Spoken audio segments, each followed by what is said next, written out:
Hi all, this is Michael from Sea God again, and today I am in a bit of a weird place, as you can tell. To anyone who understands where this place might be, get a little hint of an upcoming series. For those of you who don't understand, well then, good luck, and I'll just see you in that upcoming series. Feel free to guess in the description, however, I won't be answering. So, yeah, I'll let you find out soon. It's quite exciting, actually. So what do I want to talk about today, though? Today I want to talk about the importance of strength and conditioning. I've had quite a busy day, so it's going to be a relatively short video just on my thoughts on various subjects. So first of all, I want to break down the types of sports in general. This is a very quick list I came up with, where I kind of thought of the different systems, the different qualities required within different sports. So one is muscle sports, so pure size. So honestly, that is mainly limited to stuff like bodybuilding and physique and stuff like that, where you are purely there for muscular size, right? It is aesthetic. Potentially you could consider something like modeling, even though it's not a sport, somewhere where your aesthetics matter a lot, because muscle at the end of the day translate to aesthetics. When we start to get into more sporty sports, as we may think of them, that is when we start getting into something like strength.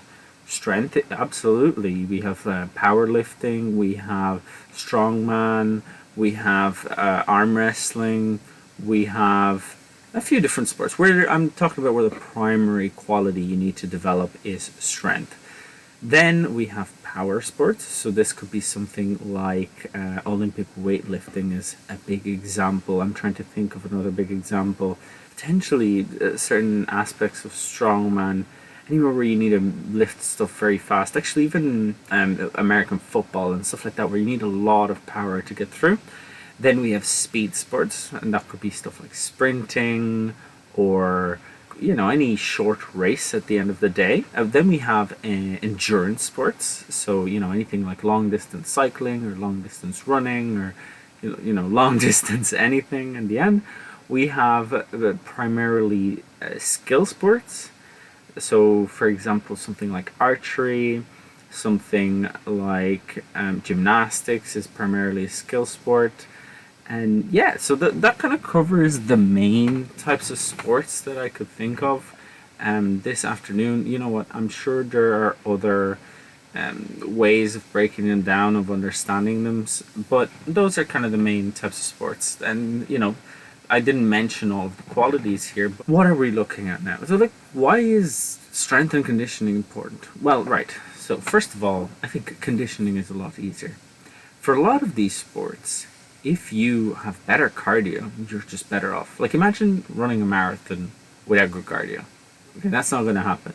Which means endurance sports in general do require pretty good cardio.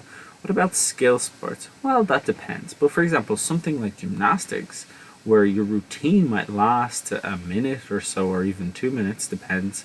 The point is, it lasts a little while. Your cardio actually starts to become a factor because it's going on long enough for your heart rate can be elevated, and you could breathe heavy. So if you have very, very good cardio, it makes it a lot easier.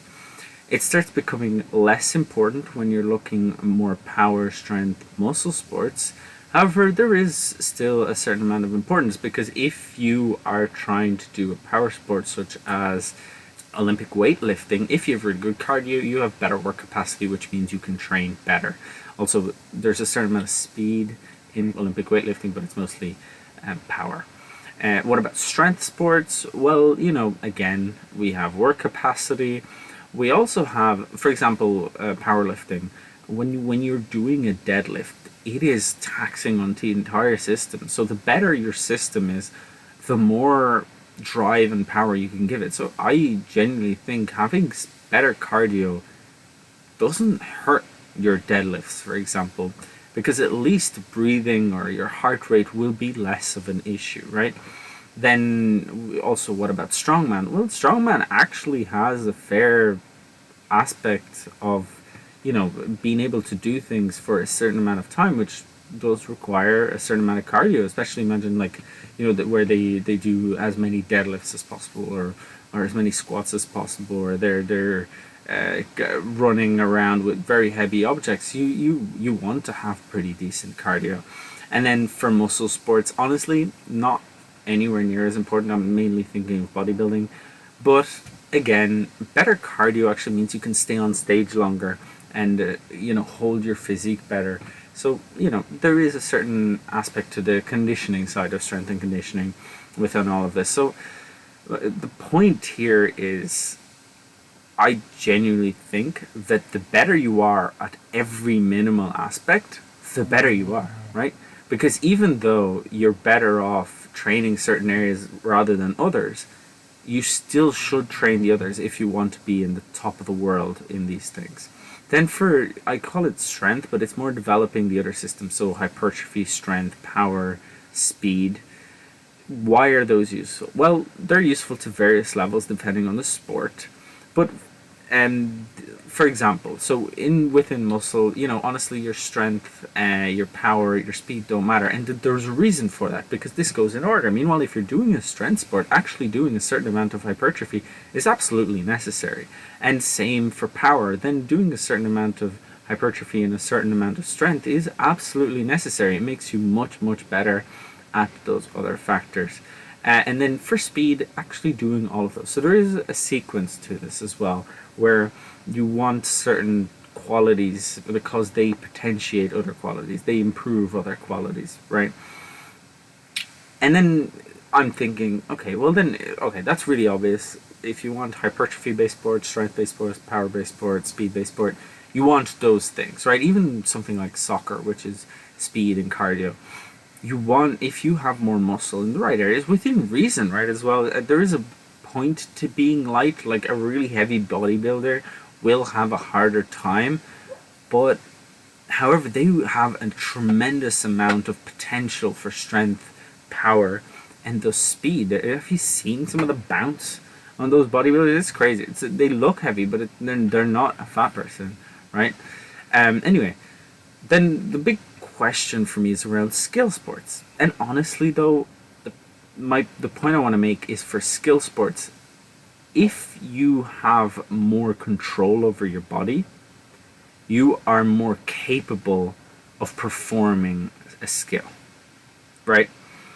For example, archery, very much simply a skill-based sport. If I can just not even have to think about pulling the bow back, if I can pull a much heavier bow and it doesn't even cross my mind because I am so strong, then I will be much better at archery because I can focus more on hitting the point, right? So that's kind of it. That's the general point I wanted to make, especially for skill sports. I think that's the big point I wanted to make. Anyway, I think today was mostly just me rambling. I hope you enjoyed it. I hope you got to think a little bit about, I do some sports. How could I consider improving myself in that regard? Especially given that there has been a history of, in especially team sports, not considering strength and conditioning, and I think this is a huge mistake. And then in other sports, I think it is used, but honestly could be used far more effectively. It's done as kind of a, I should. But I think it should be given more importance. Anyway, subscribe to become the most performant you, and I'll see you next time.